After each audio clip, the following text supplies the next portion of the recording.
भाई जो गुरु बचन पे डट गे, कट गे फंद चुरा। एको गुरु संभाले जाने का बालक बोरा रे, कह कबीर तुम चढ़ राखो यो सोई में डोरा रे।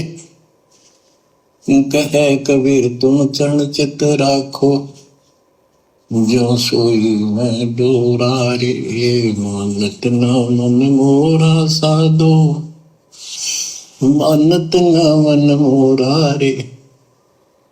बार बार मैं ये समझाऊं जग में जीवन थोड़ा रे। बार बार मैं ये समझाऊं जग में जीवन थोड़ा रे।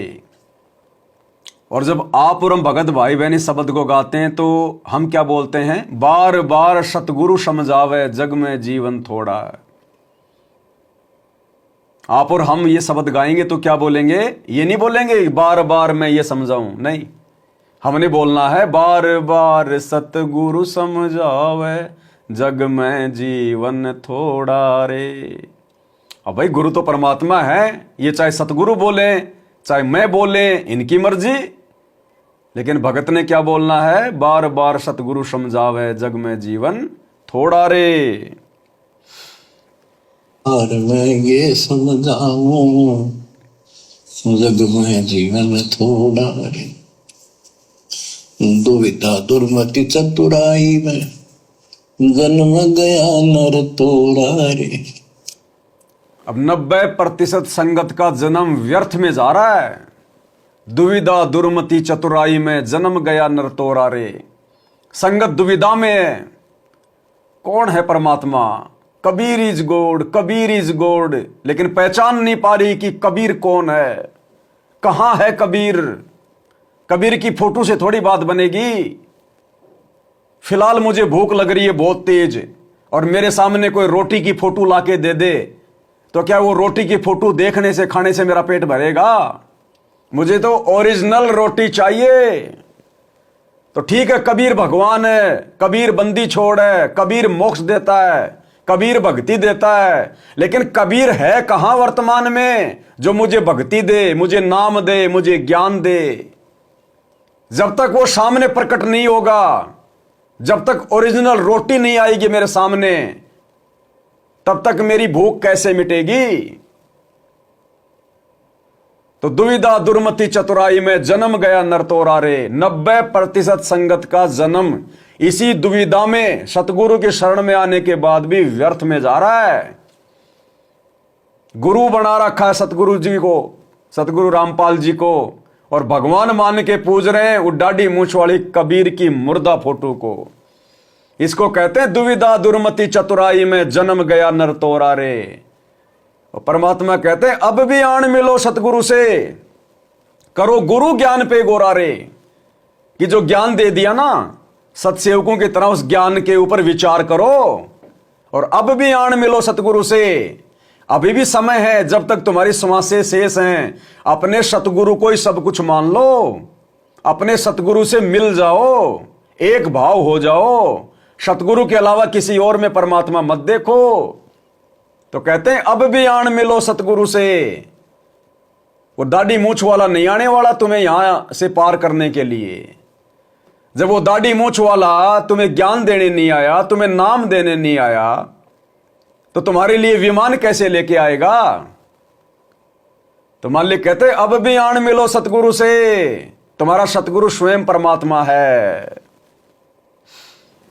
चतुराई में जन्म गया नर तोड़ा रे। अब भी आन मिलो सतगुरु से, करो गुरु ज्ञान पे गोरा रे। बच्चों के जब तक तत्व ज्ञान नहीं होता तब तक इंसान कोई भी अच्छा काम नहीं करता। दुविधा यानी क्या करूं क्या न करूं, या भक्ति ठीक है या भक्ति ठीक नहीं है। दुर्मति यानी कुबुद्धि के कारण सारे उल्टे काम करावा का। दुविधा दुर्मति, दुविधा यानी कौन सी भक्ति करूं कौन सी नहीं करूं। अरे यार, ये सत्सेवक सही हैं या मैनेजमेंट वाले सही हैं? दुविधा और दुर्मति, जब तक आप अपने गुरु को नहीं पहचानोगे, ये दुर्मति आपके सिर पर बैठी रहेगी, आपसे ये कुबद करवाएगी, कुबद। और सारी कुबद करवा दी। जाट आरक्षण, गुंडों की सीबीआई जांच, स्टेडियम बनाना, हॉस्पिटल बनाना, जाटों की धर्मशाला बनाना, गांव वालों के लिए रोड बनाना। मजदूर बन गए भगत, मजदूर काल ने बना दिया, क्योंकि दुर्मति में जी रहे हैं, दुविधा में जी रहे हैं। हम सत्सेवक तो नहीं फंसे इनके काल के जाल में, हम तो दुविधा और दुर्मति के शिकार नहीं हुए। क्यों? क्योंकि हमने अपने गुरुजी से लगन लगा के रखी। हमने अपने गुरु के अतिरिक्त किसी की बात नहीं मानी, इसलिए काल हमें लपेटे में नहीं ले पाया और हम निसंशय होके भक्ति कर रहे हैं। हम निसंशय हैं, तभी तो हमने वो कबीर की मुर्दा फोटो फाड़ फाड़ के वीडियो बनाए। अगर हमें जरा भी संशय होती कि कहीं ये दाढ़ी मूंछ वाला भगवान ना हो, हम वो फोटो नहीं फाड़ सकते थे। लेकिन गुरु के ज्ञान ने हमारी संशय समाप्त कर दी कि रियल कबीर ओनली सतगुरु रामपाल जी भगवान, और मुर्दा कबीर ये दाढ़ी मूंछ वाली फोटो। वो मुर्दा है, सबको पता है। देखिए, आश्रम वाले उसको फाड़ के तो दिखा दो। सतगुरु का आशीर्वाद चाहिए और 2.5 शेर का कलेजा चाहिए उस दाढ़ी मूंछ वाली फोटो को फाड़ने के लिए। हमारे एक भगत जी हैं, मुकेश भगत जी, वो बताया करते हैं हमारे को, जब वो दाढ़ी मूंछ वाली कबीर की हम लोग फोटो फाड़ना शुरू कर रहे थे, तो वो थोड़ा सा विचार कर रहे थे, वो फाड़ नहीं पा रहे थे। अब परमात्मा ने तो फड़वानी थी अपनी आत्मा से। भाई, साथ संगति में जुड़े हो और फोटो नहीं फाड़ोगे, ये तो हो ही नहीं सकता। तो जरा सा उनके कोई संशय था, हल्का सा, फाड़ूं ना फाड़ूं, फाड़ूं ना फाड़ूं। उसी रात उनको शौपन आया, वो दाढ़ी मूंछ वाला मुर्दा कबीर उस मुकेश भगत के सपने में गले दबा रहा है, गले उसको मारने का प्रयास कर रहा है, उसका गला दबा रहा है। भगत तो पसीने में पसीना, सुबह उठा, घबरा गया और सबसे पहले जाकर उसने वो फोटो फाड़ी कि जब तक फाड़ूंगा नहीं तब तक काल पीछा नहीं छोड़ेगा। सुबह उठते ही उस मुकेश भगत जी ने सबसे पहले वो फोटो फाड़ी, और आज 1.5 साल हो गई, वो सपने में भी नहीं आ रहा, सपने में भी वो दाढ़ी मूंछ वाला, सपने में भी। यानी परमात्मा सतगुरु रामपाल जी ने खुद ही दाढ़ी मूंछ वाला रूप बना के उस भगत का गला दबाया कि फाड़ दे इसको। अगर साथ संगति में रहना है तो, गुरु को परमात्मा मानना है तो फाड़ इसको। सब लोग फाड़ फाड़ के जा रहे हैं, तू क्यों पीछे रह गया? तेरे साथ की कितनी जाली, तू क्यों रह गई पाछे? सुबह उठते भगत ने सबसे पहले वही शुभ काम किया। आज उसको सपने में भी नहीं आ रहा, सपने में भी। तो जब तक हम दुविधा में रहेंगे तो दुर्मति हमारे साथ रहेगी, और दुर्मति के शिकार होकर ही सतलोक आश्रम वालों ने गुरुदेव के जेल जाने के बाद सारे उल्टे कर्म किए हैं, सारे उल्टे कर्म। क्योंकि सद्बुद्धि आपको आ ही नहीं सकती जब तक गुरु का पूरी तरह से आशीर्वाद भगत पे नहीं होगा। कि ठीक है ये, या भक्ति ठीक नहीं, ज्ञान नहीं होता तब तक इंसान कोई भी अच्छा काम नहीं करता। दुविधा, यानी क्या करूं क्या न करूं, या भक्ति ठीक है या भक्ति ठीक नहीं है। दुर्मति यानी कुबुद्धि के कारण सारे उल्टे काम करावा काम। अब जैसे प्रसंग कर रहा था कि सतगुरु की शरण में आ जाओ, उसके आने के बाद वो कितना प्यार देता है, कैसे आपकी रक्षा करता है, आपका पोषण करता है, दुख निवारण करता है। अब बताओ, सारे काम सतगुरु कर रहा है। दुख निवारण भी सतगुरु करेगा, प्यार भी सतगुरु करेगा, पोषण भी सतगुरु करेगा, रक्षा भी सतगुरु करेगा। फिर वो दाढ़ी मूंछ वाला कौन है भाई? अरे फिर और भगवान का जिक्र क्यों नहीं आ रहा जब सारा काम सतगुरु कर रहा है? और सतगुरु कौन? हमारे गुरु जी। तो फिर इनके अलावा हम किसी और को क्यों पूजें? किसी और का प्रकट दिवस क्यों मनाएं? किसी और की फोटो अपने घर पर रखकर ऐसे समर्थ सतगुरु को क्यों नाराज करें? क्या कह रहे हैं परमात्मा, जब सारे काम सतगुरु कर रहा है। तो उसके आने के बाद वो कितना प्यार देता है, कैसे आपकी रक्षा करता है, आपका पोषण करता है, दुख निवारण करता है। गरीब जोजन मेरी शरण है, ताका हूं मैं दास, गेल गेल लाग्या दुर्लभ दक्ति आकाश।